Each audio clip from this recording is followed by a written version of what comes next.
Welcome back and thank you for watching my videos. Before I talk about today's video, just for a millisecond, if you give me an opportunity, I wanted to give a shout out to the owner of this hat. It says Uppity.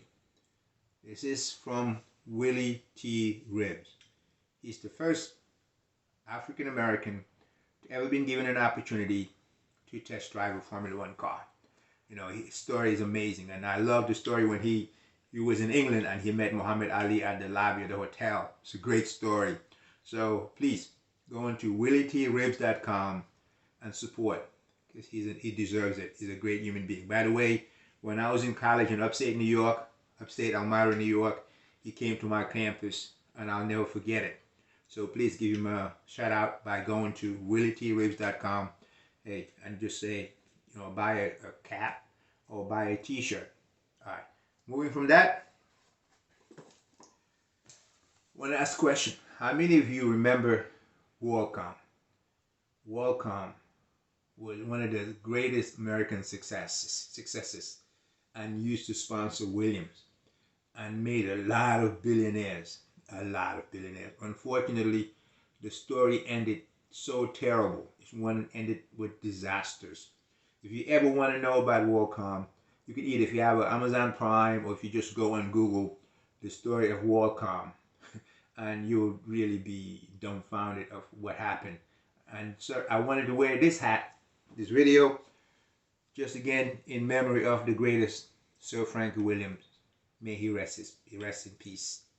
And moving on, you know, I love Formula One, but this is my second favorite sport, DTM. I've been watching it for a long time. Love the sport, so I figure I'll give him a shout out too. And then, last but not least, you know, Lewis Hamilton, the GOAT. But that said, today's video was to address an article on Autosport. On December 27, 2021, Autosport, an article wrote by the guy named Jon John, last name Wilde,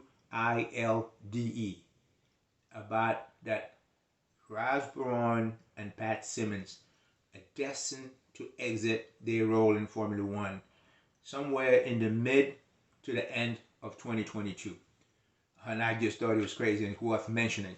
Now, you guys, I'm sure you're aware that Brawn was the brainchild of the sprint qualifying in 2021. That, by the way, I read an article today that may no longer, on Twitter, may no longer be in 2022. But Raz was the guy that brought that into play, and many of you, including myself, enjoyed it. But that's one of his achievements in Formula One. But if you remember, he joined Williams in 1978, so he's been part of Formula One for a long time. I'm not going to talk about Brawn, but the guy's been in Formula One since 1978 as a Williams engineer. Now, Symonds been responsible for the aero package, working on the fuel system, and also the power unit that is destined to be implemented by 2026.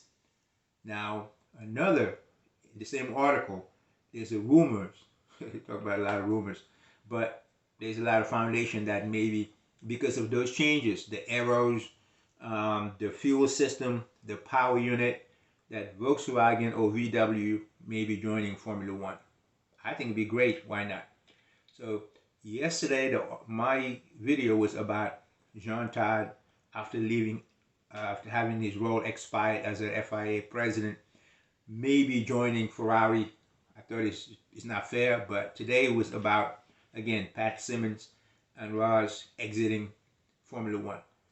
Is this a sign of crisis from inside out or not? That's the discussion in play. As fans, please let me know what you think.